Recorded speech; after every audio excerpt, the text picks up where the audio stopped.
The mop bucket wheels squeaked against the metal floor as David pushed it down the narrow corridor. His back ached from 6 hours of scrubbing floors that nobody important would ever walk on. Station Korvax 7 gleamed like a jewel in the upper levels where diplomats and nobles conducted their business. But down here in the maintenance tunnels, rust and grime told a different story. David was 47 years old and worked the night shift because it paid slightly better. The extra credits went toward his son's education back on Earth. Being a janitor on an Imperial station wasn't glamorous, but it was honest work. He'd been a teacher once, before his daughter got sick and the medical bills swallowed everything. That felt like another lifetime now. He whistled softly as he worked, an old tune his wife used to sing. She'd been gone 3 years now. Cancer. Sometimes the silence of the empty corridors felt like a blessing, and sometimes it pressed down on him like a physical weight. A small sound stopped him mid-whistle.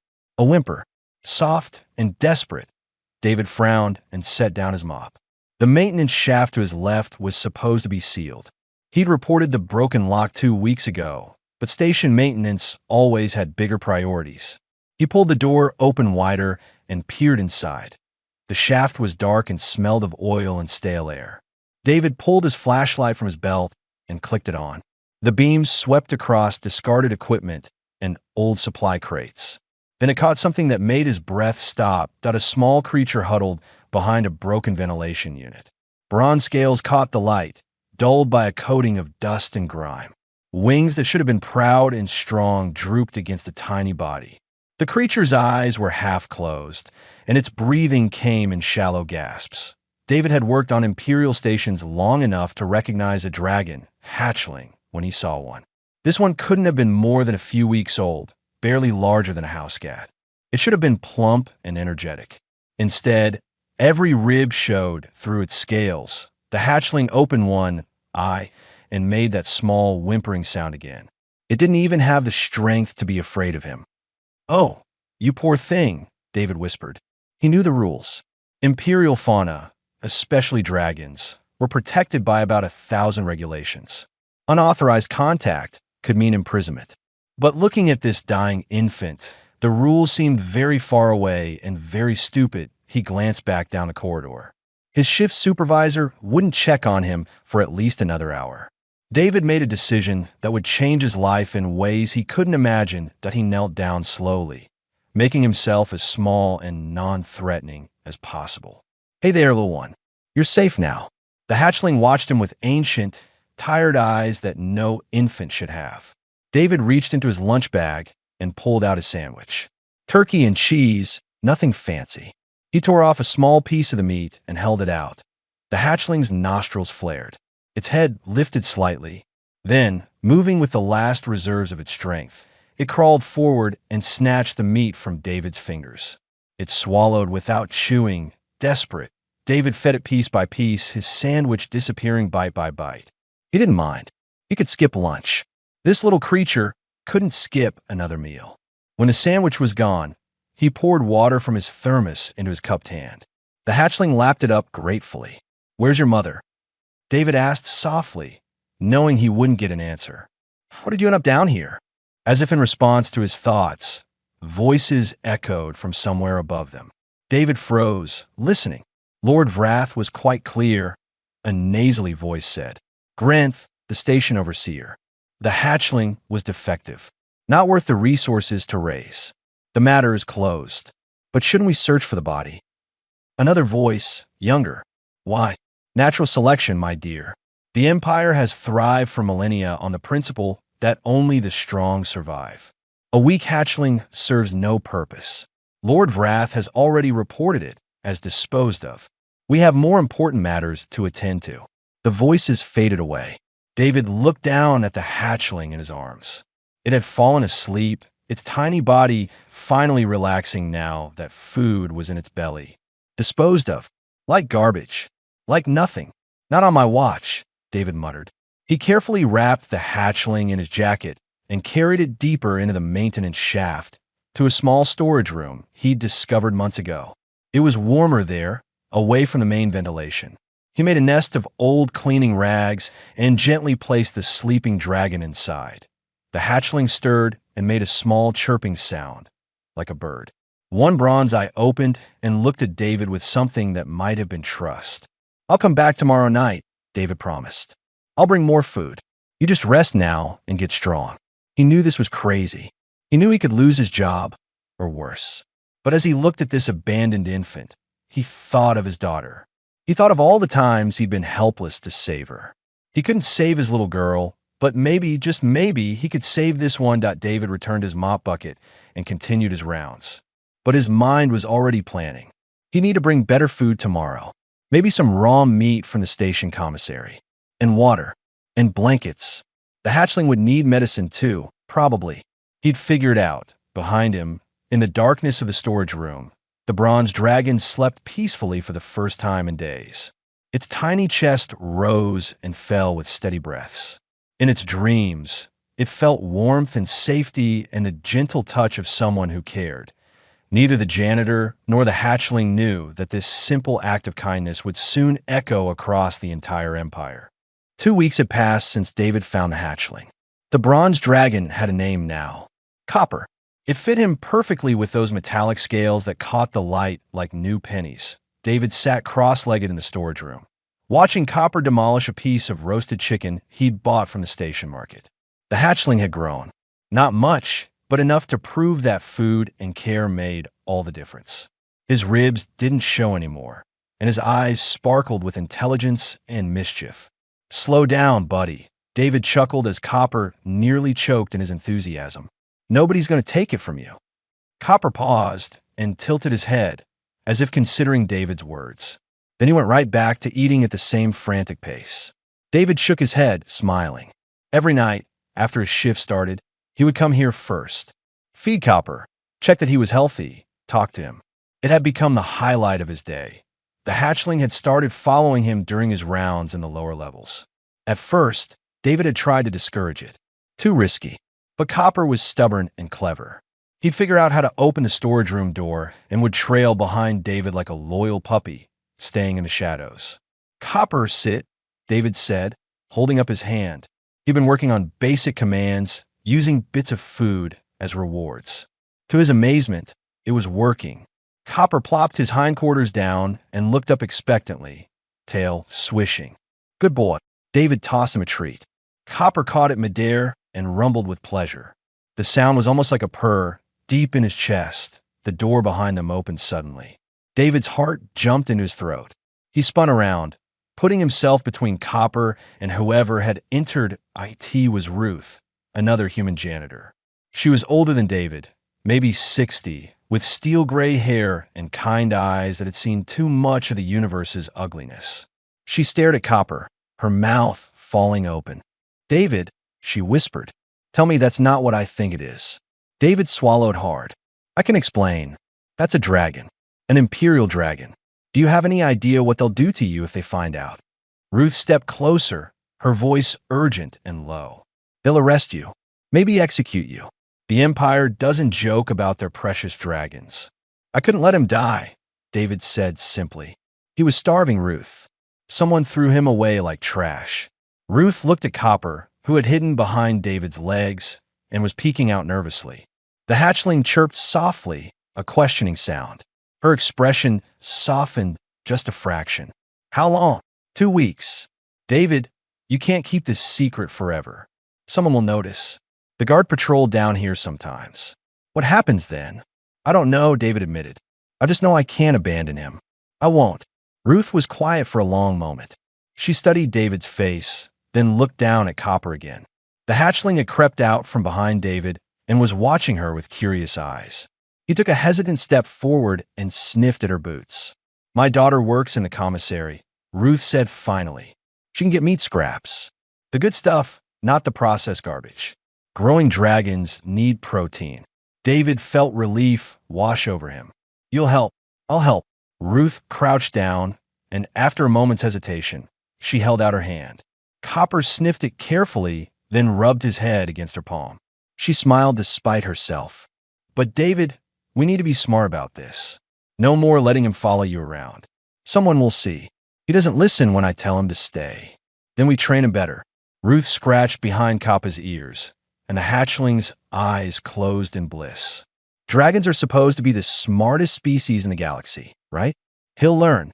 Over the next few days, they worked together. Ruth brought better food. David taught Copper more commands. Stay, Kulme, hide, quiet. The little dragon learned fast, faster than any dog David had ever known. It was almost spooky how quickly he picked things up. Point one night, David was teaching Copper his name. Copper, he said clearly, pointing at the dragon. Your name is Copper. The hatchling cocked his head, listening. Then, in a voice that was barely more than a rasp, he said, Copper. David nearly fell over. Dragons could talk. He knew that. But hatchlings this young weren't supposed to be able to form words yet. Copper was special. David had suspected it, but now he knew for certain. Yes, David laughed. You're Copper, and I'm David. David, Copper repeated, the word clearer this time. His tail wagged like an excited puppy. David. Friend. That's right, buddy. Friends. Ruth witnessed it the next night and shook her head in wonder. That dragon is going to be something amazing when he grows up. If he gets the chance to grow up. Her words hung heavy in the air. David knew she was right. This couldn't last forever. But he pushed the worry away and focused on the present. On Copper's progress. On the joy of seeing him healthy and happy. Then came the night that changed everything. David was cleaning near the main ventilation hub. Copper had promised to stay in the storage room, but apparently, promises were flexible concepts for curious dragons. The hatchling appeared at David's side, chirping happily. Copper, no David guis perder gently. You need to go back. Now, Copper's response was to puff up his chest proudly and attempt to breathe fire. He'd been practicing for days, managing only small puffs of smoke. This time, though, something clicked. A stream of flame shot from his mouth, bright orange and thoroughly unexpected. The tea hit a pile of oily rags. The rags ignited instantly. Flames leaped up the wall. David grabbed a fire extinguisher and sprayed frantically, but the fire alarm was already shrieking. Emergency lights flashed red throughout the corridor. Run, David told Copper. Hide, go, but it was too late. Heavy footsteps echoed down the corridor. The security patrol was coming, and there was nowhere to hide. David looked at Copper, and Copper looked back at him with frightened eyes. The janitor made a split-second decision. He scooped the hatchling into his arms and held him close. Whatever happened next, they'd face it together. The first guard through the door was a Kelvin, one of the reptilian species that made up most of the station's security force. His scales were mottled green, and his eyes widened when he saw David holding Copper. Unauthorized personnel in possession of Imperial property. The guard barked into his communicator, requesting backup. 3 more guards arrived within seconds. They surrounded David, weapons drawn but not aimed. Yet, Copper trembled in David's arms, making small distress sounds. The hatchling's claws dug into David's uniform, and tiny wisps of smoke curled from his nostrils. Put the dragon down, the Kelvin guard ordered. He's scared, David said quietly. If I put him down, he might hurt himself. Or you. That's not your concern. Put him down now. David carefully set Copper on the floor.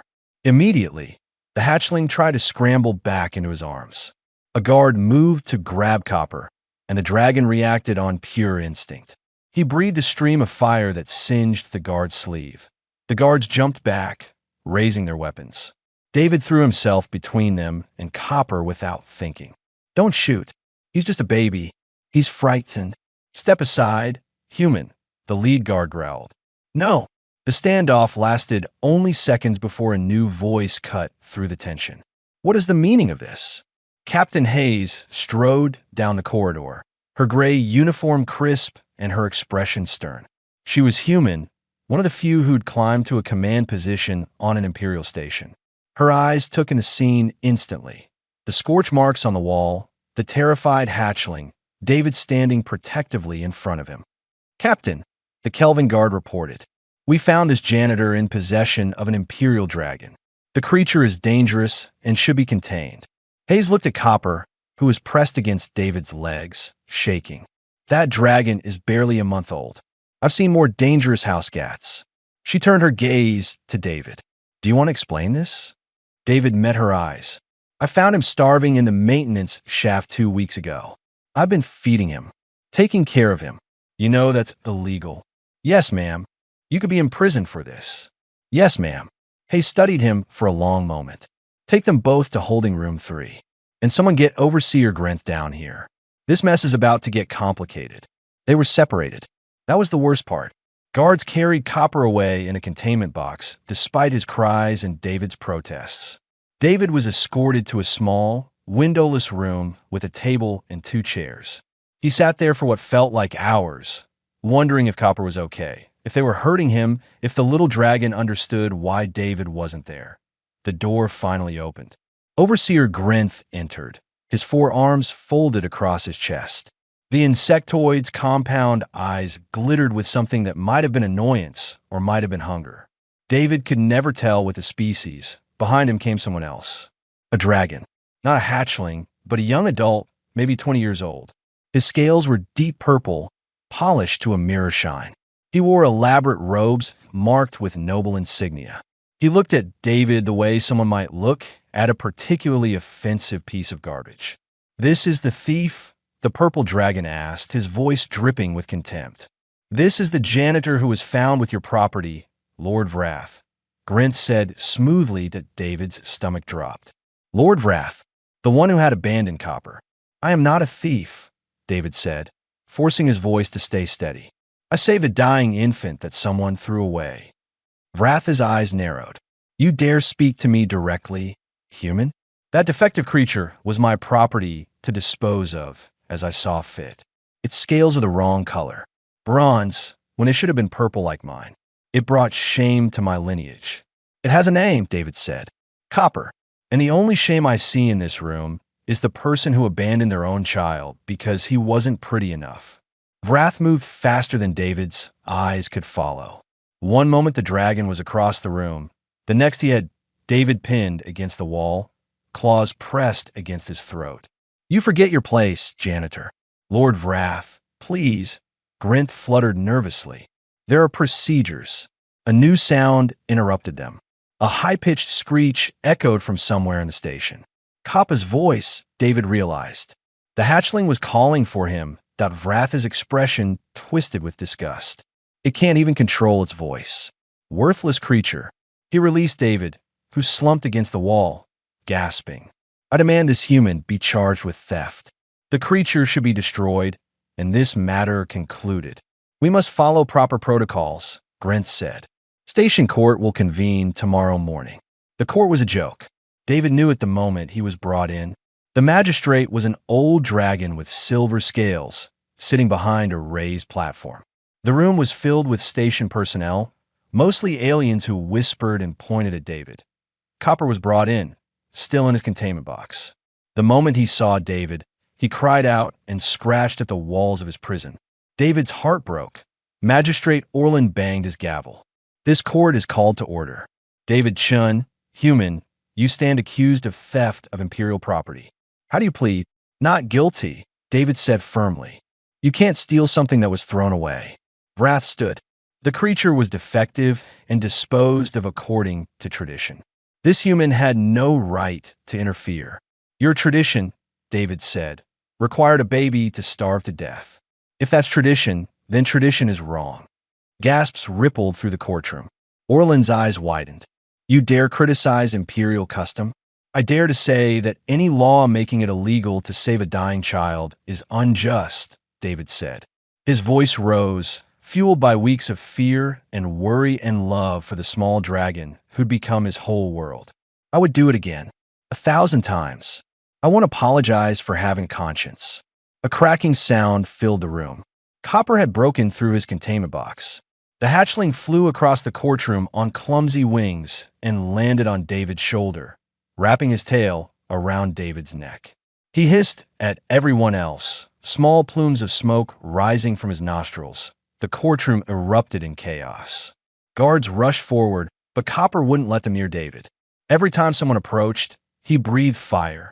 Not much, just enough to make them back off. "Order!" Orland shouted. "Order in this court." It took 10 minutes for things to calm down.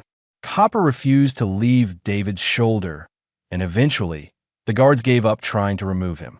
The hatchling sat there, his body tense, ready to defend his human. Orlin looked shaken. This is unprecedented. Dragons do not bond with lesser species. And yet, he trailed off, staring at Copper and David. Kill them both, Wrath demanded. This is an embarrassment. Orlin shook his head slowly.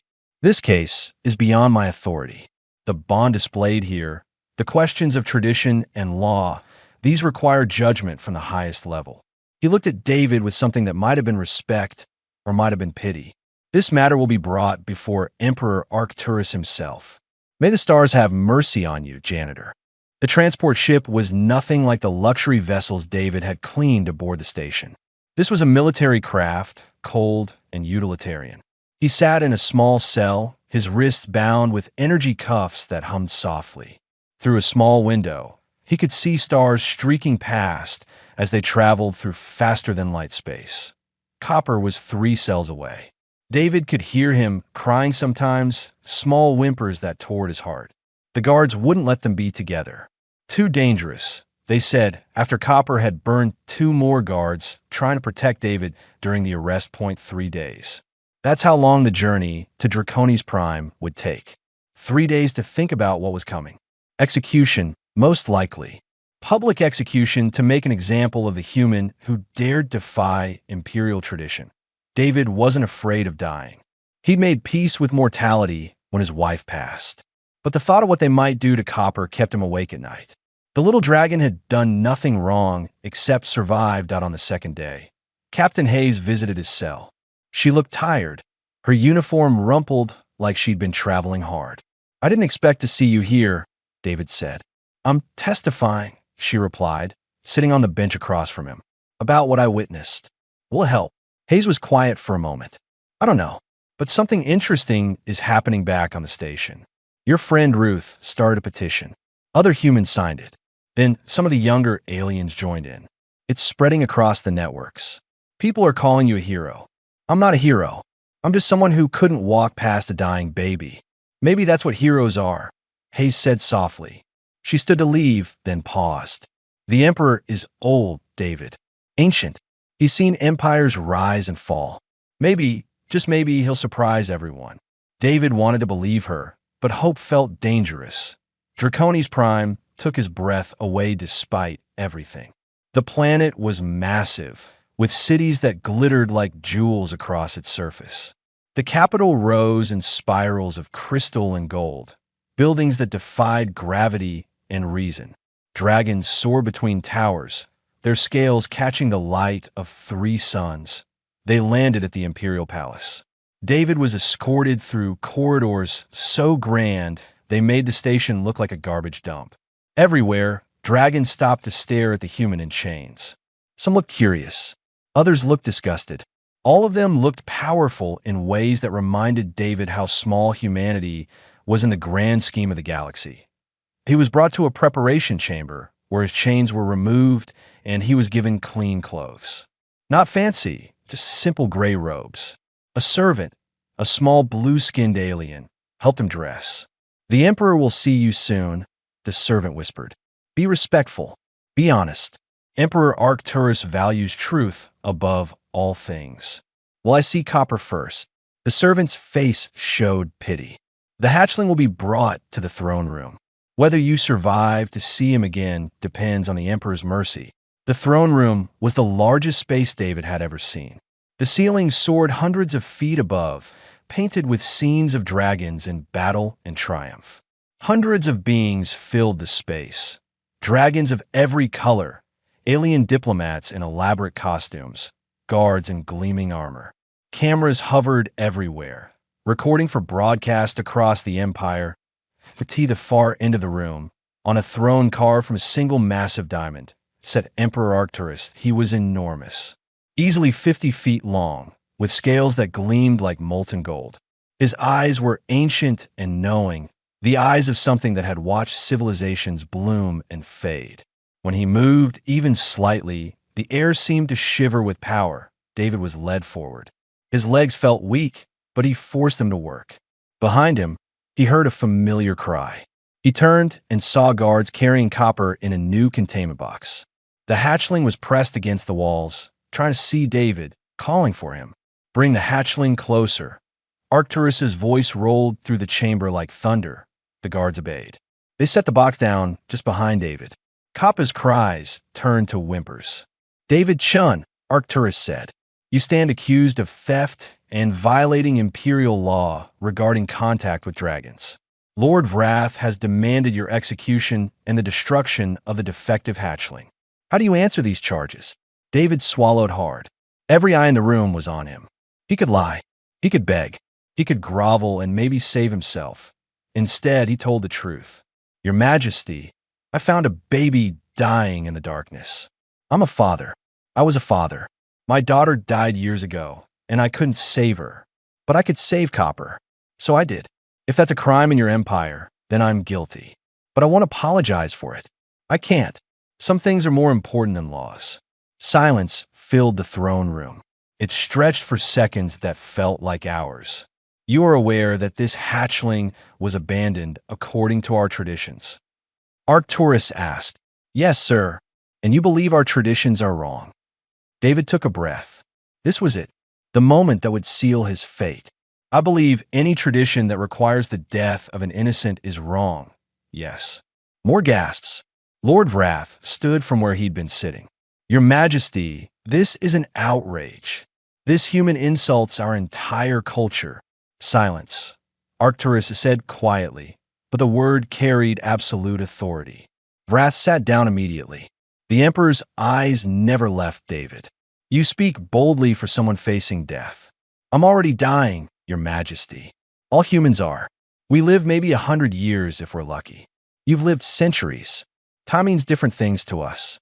Maybe that's why we see value in every moment of every life, no matter how small.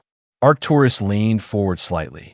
In this hatchling, what do you see when you look at him? I see Copper. I see someone brave and smart and loyal. I see someone who deserves a chance to grow up and be amazing. I see someone worth saving.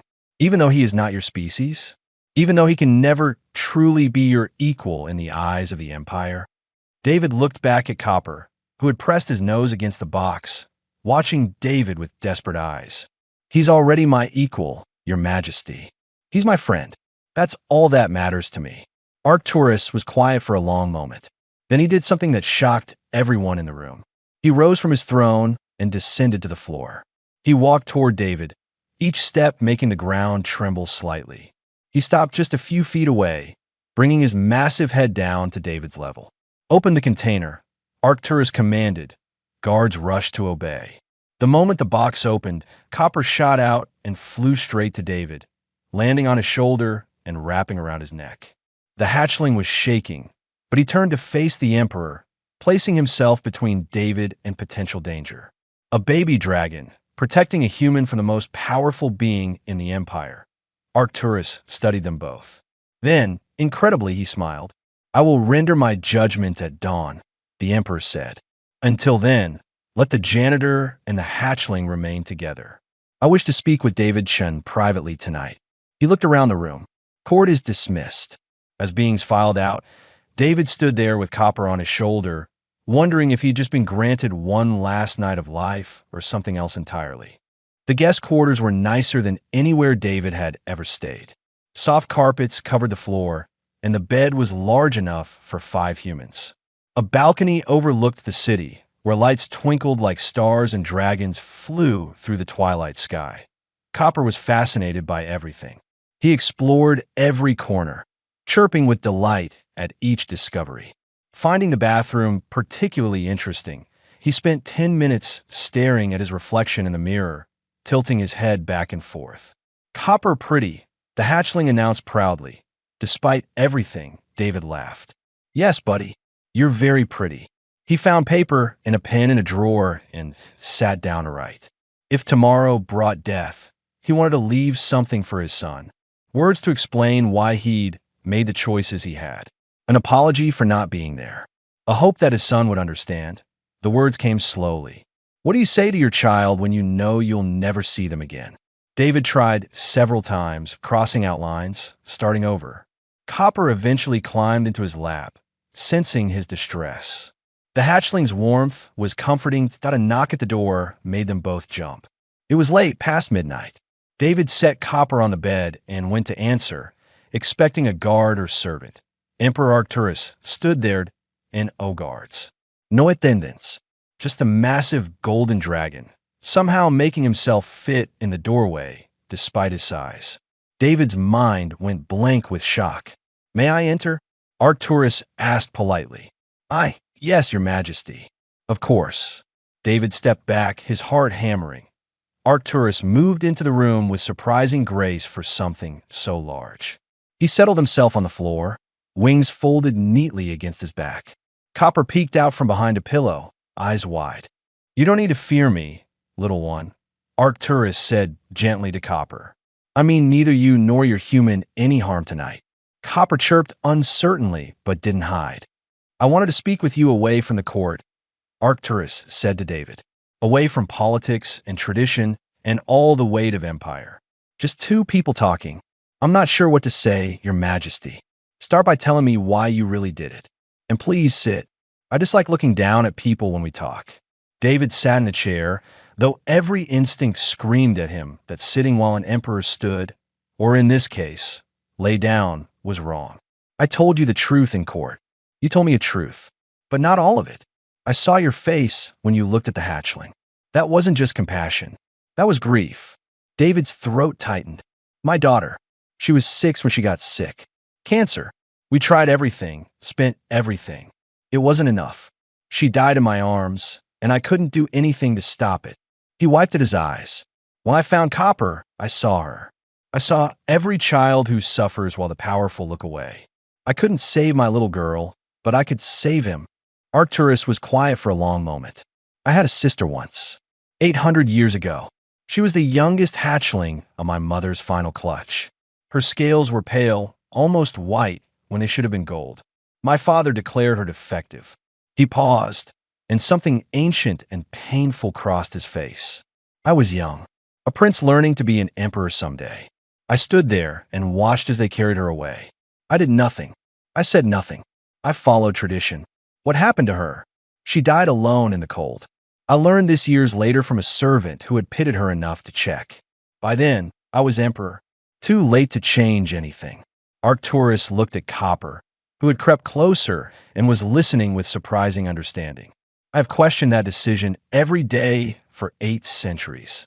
That is the burden of following tradition without questioning if the tradition is just." "Why are you telling me this?" David asked softly. "Because tomorrow I will change the empire, and I wanted you to understand why." Arcturus shifted his position. "For centuries, we dragons have prided ourselves on strength. The strong survive, the weak perish. Natural selection. We believed it made us superior. But I have watched you humans for the past few decades since you joined the galactic community. You are weak by our standards, physically fragile, short-lived, yet you accomplish remarkable things. We work together," David said. "We protect each other. Yes, and more than that, you see value in things we overlook. A human scientist will spend decades studying insects. A human teacher will fight for one struggling student. A human janitor will risk everything for a dragon that isn't even a species." Arcturus's eyes gleamed. "That isn't weakness. That's a different kind of strength. One we have forgotten. What will you do tomorrow? I will give a judgment that many will hate. The traditional nobles will call me weak. Some may even challenge my rule.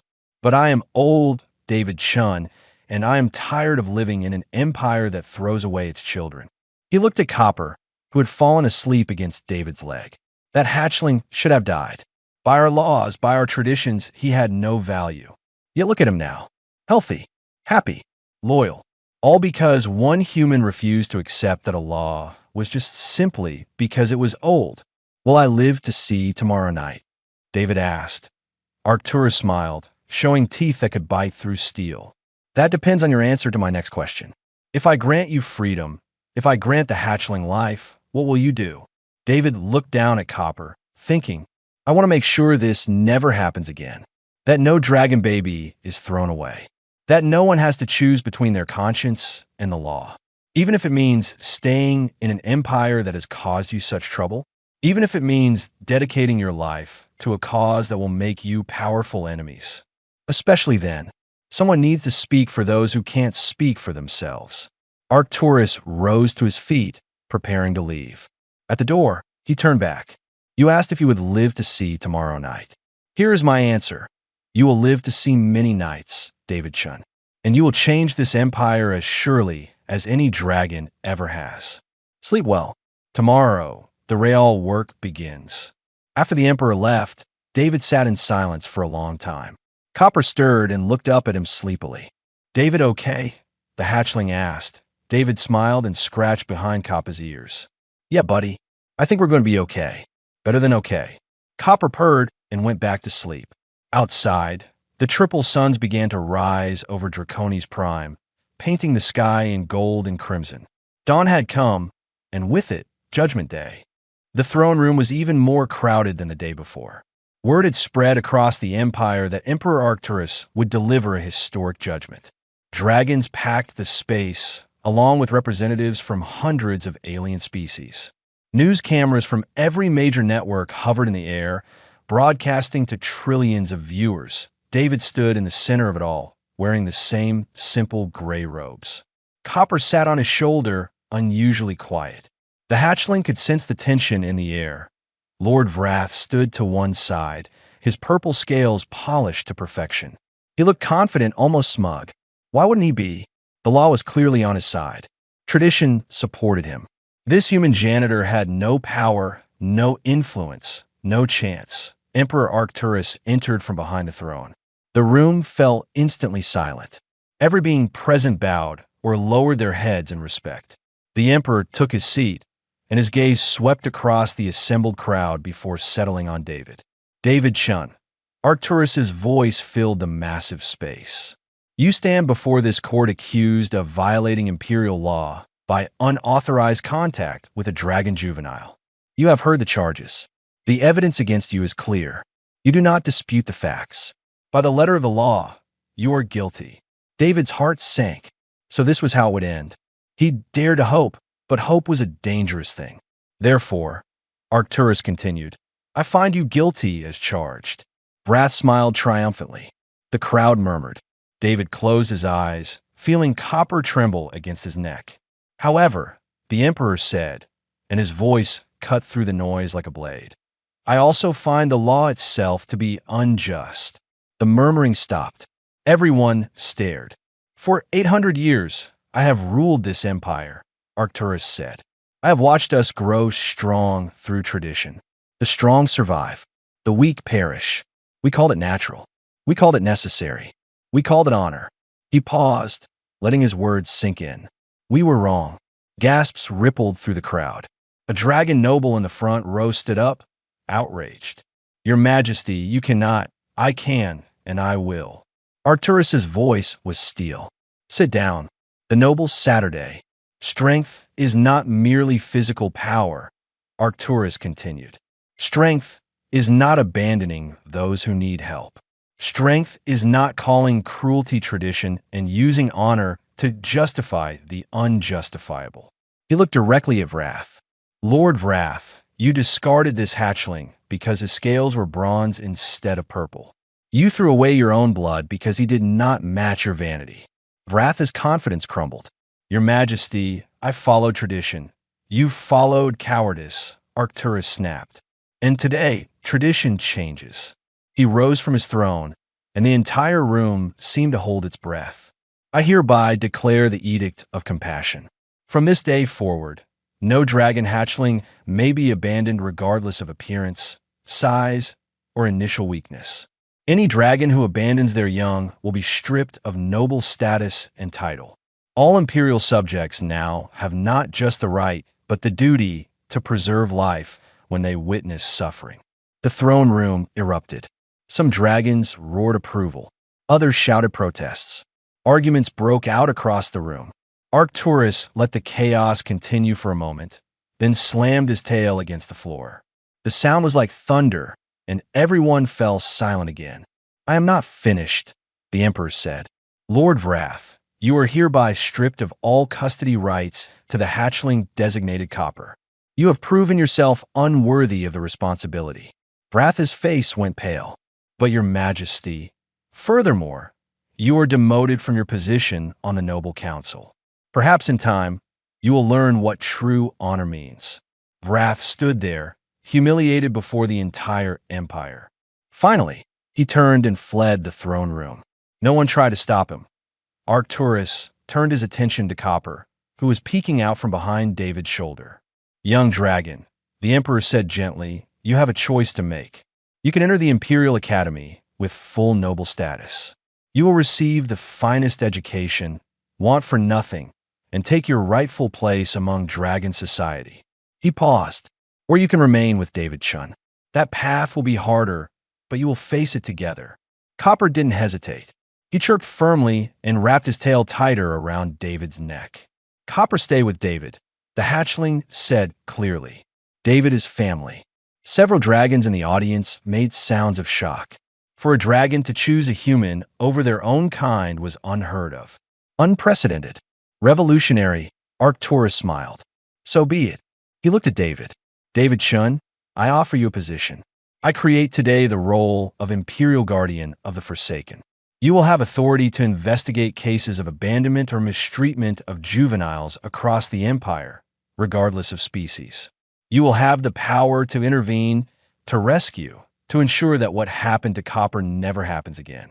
Your partner in this work will be Copper himself, who I grant full noble status despite his common guardian." David's mind reeled.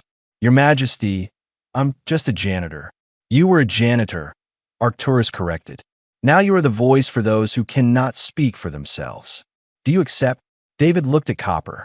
The little dragon looked back at him with complete trust. He thought about all the others who might be suffering right now, thrown away and forgotten. He thought about his daughter and how he'd wish someone could have saved her. He couldn't save her, but maybe he could save others. "I accept," David said. The throne room exploded with noise again. This time it was mostly cheers. Not from the old nobles, but from the younger dragons, from the aliens, from beings across the Empire who had watched a janitor stand up for what was right and win 3 months later. David stood in a newly constructed sanctuary on the edge of Draconi's Prime. Around him, a dozen dragon hatchlings played in a secure, warm environment. Each one had been rescued from abandonment. Each one was healthy, fed, and loved. Copper, now twice the size he'd been, flew overhead, watching his younger cousins with protective eyes.